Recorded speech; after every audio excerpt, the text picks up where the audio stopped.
इस कहानी के सभी पात्र और घटनाएं काल्पनिक हैं, जिसका किसी भी व्यक्ति या घटना से कोई संबंध नहीं है। यदि किसी घटना के साथ इसकी समानता होती है, तो इसे मात्र एक संयोग कहा जाएगा।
दिग दिगंत और अनंत तक गूंजायमान है। ब्रह्मनाद है विधि का वो अटल विधान है। धर्म की अधर्म पर विजय का वो प्रमाण है। जायमान है वो अटल विधान है। विजय का वो प्रमाण है। ब्रह्मांड का महान योद्धा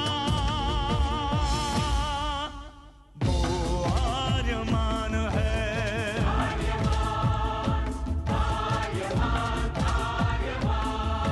ब्रह्मांड का महान योद्धा वो आर्यमान है। आर्यमान है।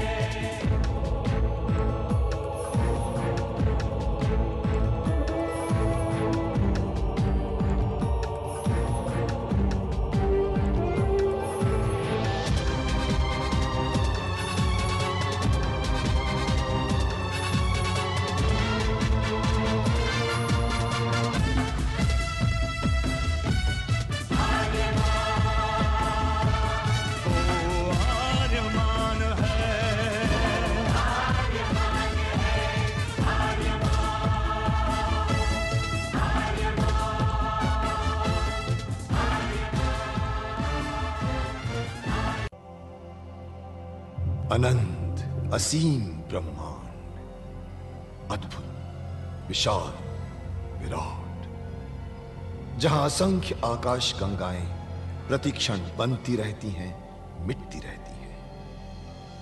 हर आकाश गंगा में होते हैं अनगिनत तारे, अनेकों सूरज, और सूरज के साथ होता है अपना सौर मंडल, जिसमें रहते हैं अनेकों ग्रह।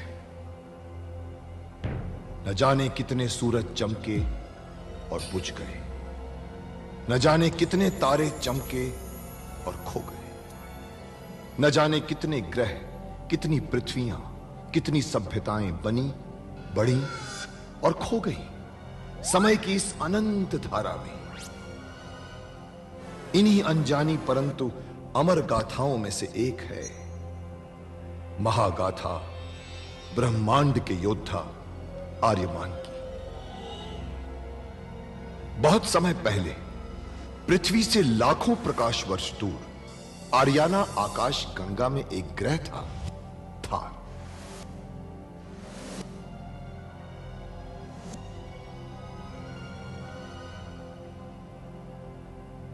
थार एक रेगिस्तान था, पानी की बूंद नहीं थी, फिर भी पूरे ब्रह्मांड के लिए मूल्यवान था थार, क्योंकि थार में थी ऐसी खाने जहां से दुर्लभ जीवनदायी पदार्थ निकलता था, जिसे थारस कहते थे। यह किसी भी ग्रह की जहरीली से जहरीली हवा को भी रासायनिक प्रक्रिया से प्राणवायु बना देता था, जीने के लायक बना देता था। कहावत थी, थारस जिसके वश में, पूरी आकाश गंगा उसके वश में। आर्याना आकाश गंगा की संरक्षक संस्था ओमियान के नियमों के अनुसार थारस को कोई भी व्यक्ति अपने वश में नहीं कर सकता था। यहां तक कि थार ग्रह का राजा जारांत भी नहीं। राजा होते हुए भी जारांत अपना राज्य गणतंत्र प्रणाली से चलाता था। खानों से निकलने वाले थारस का 25% भाग ही थार ग्रह के हिस्से में आता था। बाकी का हिस्सा ओसेक अंतरिक्ष संगठन में चला जाता था। ओसेक आरियाना आकाश गंगा के व्यापारियों का संगठन था और जिसका संचालन अंतरिक्ष में बनाए गए एक कृत्रिम ग्रह ओसेक से होता था। मगर ओसेक संगठन में कई व्यापारी ऐसे भी थे जो अति महत्वाकांक्षी थे, जो पूरे ब्रह्मांड में अपना आधिपत्य स्थापित करना चाहते थे। परंतु जब तक ओमियान था तब तक कोई कुछ नहीं कर सकता था। ओमियान अंतरिक्ष के लोगों की संरक्षक संस्था थी जो अंतरिक्ष के निवासियों के हितों का पूरा ध्यान रखती थी और अपनी शांति सेना के द्वारा संपूर्ण ब्रह्मांड में शांति और व्यवस्था बनाए रखती थी। इसी ओमियान संस्था का अध्यक्ष था महान होशिंग। होशिंग जिस ग्रह पर रहता था उस ग्रह का नाम था कुरुक्षेत्र, जहां आज छिड़ी हुई है एक महाजंग।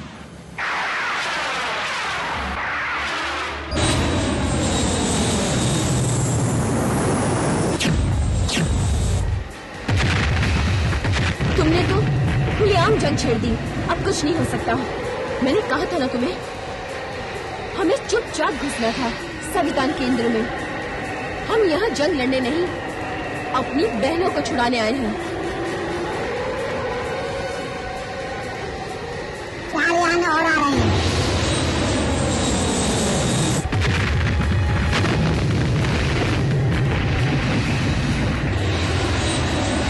बिल्कुल आम पुरुषों जैसे हो तुम, जिससे केवल शक्ति प्रदर्शन करना अच्छा लगता है। बेकार का प्रदर्शन। ताकत दिखाने का कोई मकसद भी तो होना चाहिए। आखिर तुम ये सब क्यों कर रहे हो? तुम सुन क्यों नहीं रहे हो? अगर तुम ये सब दिखाने के लिए कर रहे हो तो बस करो।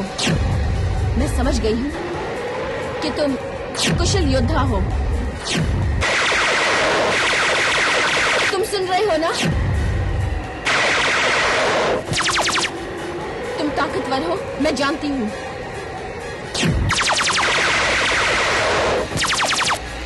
आखिर तुम क्या कर रहे हो? पुरुष के पास सिर्फ शक्ति ही नहीं होती। सवितान आश्रम में चुपचाप घुसने के लिए आवश्यक है कि हम आसमान में लड़ते हैं। समझ गए ना टोबो? मतलब अब मुझे लड़ना होगा? मगर हमारे जमीन पर उतरने के बाद। हम जब जमीन पर उतर जाए टोबो, तुम इस यान को आसमान में लेकर जाना और दुश्मन को बुझाएगा।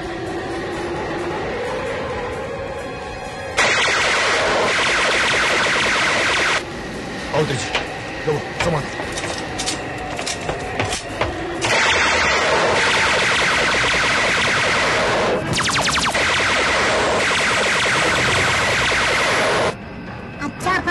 मुझे और खूब तेजी के साथ निकल लिए।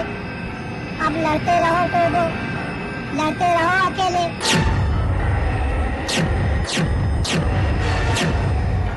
मगर असली बुद्धि इंसानों में नहीं, हम यंत्र मानव में होती है।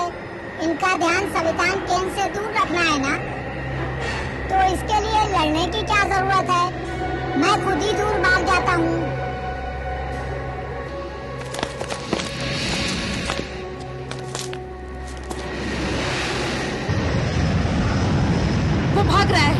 वो भाग रहा है बाप शक्ति रक्षेंद्रा। वो भाग रहा है हमसे डरकर।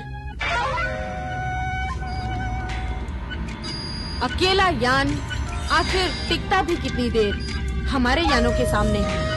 ये बात वो अच्छी तरह जानता था, फिर भी वो आया। ना सिर्फ आया, पहले उसने हमारे यानों पर हमला भी किया।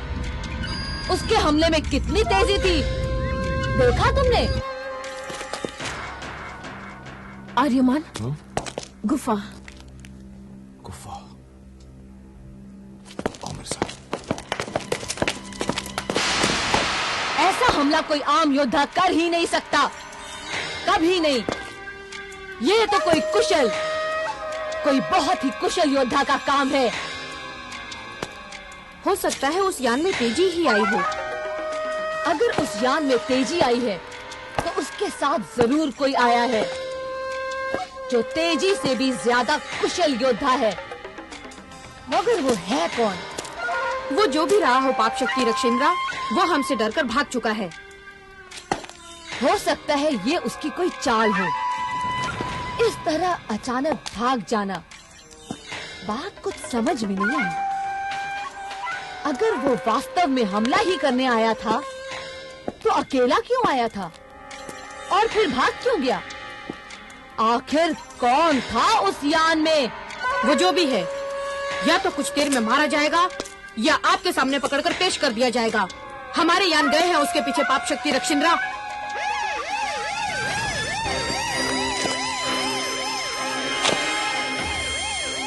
देखा देखा, मैंने कहा था ना, उसने कोई चाल चली है हमारे साथ। हमारा ध्यान आसमान में लगाए रखा और कोई चुपचाप घुस गया है हमारे संविधान के केंद्र में। अब क्या करें पाप शक्ति रक्षेंद्रा? जाओ और ढूंढो उन घुसपैठियों को, उससे पहले कि वो कोई गड़बड़ी फैलाए। जाओ और पकड़ लो उन्हें। लेकिन याद रखना, वो जो भी है बड़े शातिर। जाओ। जी पाप शक्ति रक्षेंद्रा। कितने ही शातिर क्यों ना हो तुम, मगर रक्षेंद्रा के सामने नहीं टिक पाओगे, नहीं टिक पाओगे, जो भी हो तुम।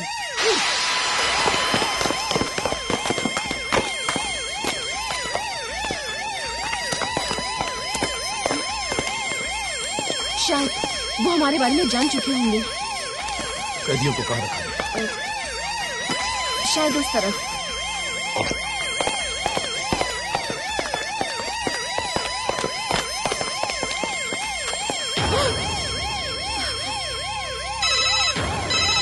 वो लोग दो हैं। तेजी के साथ कोई और भी आया है। क्या? सावधान, सावधान! उत्तरी भाग में है वो शत्रु। वो लोग कैद खाने की ओर बढ़ रहे हैं। जाओ, जाकर फौरन रोको उन्हें, वरना पाप शक्ति रक्षेंद्रा मार डालेगी हमें।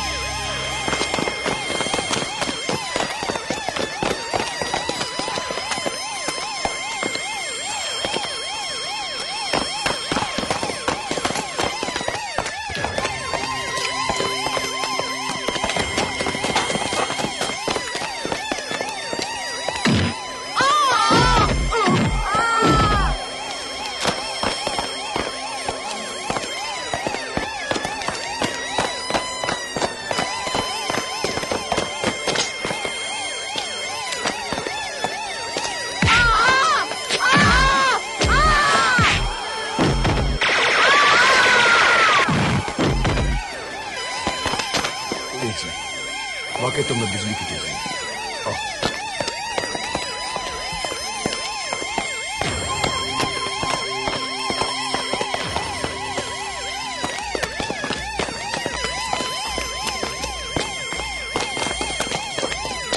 हम लोग चारों तरफ से घिरने हैं। मैं कुछ करूं? तुम क्या करो? संविधान की शक्ति से रूप बदल लेती हूँ।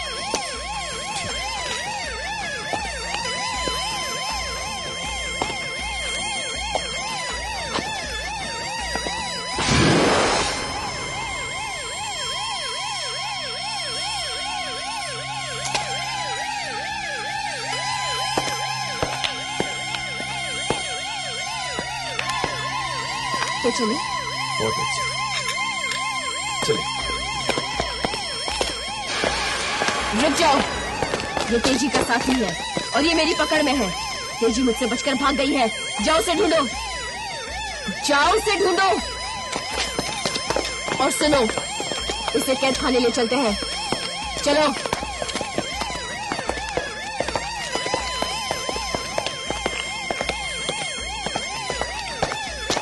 इसे कैद खाने नहीं, पाप शक्ति रक्षेंद्रा के पास लेकर चलना है। हाँ चलो। रास्ता भूल गई क्या? इधर नहीं, उधर। हाँ हाँ चलो।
ब्रह्मांड के लोग कब समझेंगे शांति के महत्व को?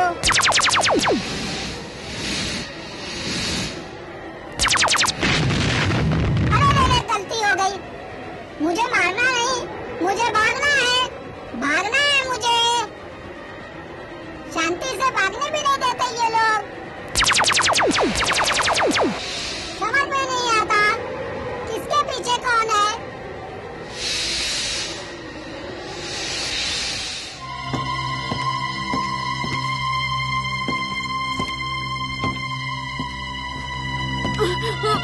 पाप शक्ति रक्षेंद्रा, उन्हें रोकना बहुत मुश्किल हो रहा है। तेजी के साथ कोई योद्धा भी है जो अकेला ही सैकड़ों के बराबर है। उसने हमारे कई सैनिकों को मार डाला पाप शक्ति रक्षेंद्रा, और वो हमारे कैद खाने की तरफ बढ़ रहे हैं पाप शक्ति रक्षेंद्रा।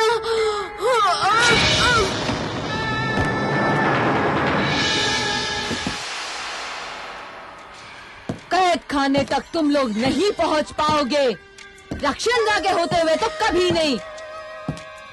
अभी तुम्हारा पाला रक्षेंद्रा से नहीं पड़ा है योद्धा। आर्यमान, वो रहा चलित कक्ष का द्वार। ये हमें नीचे कैद खाने तक ले जा सकता है।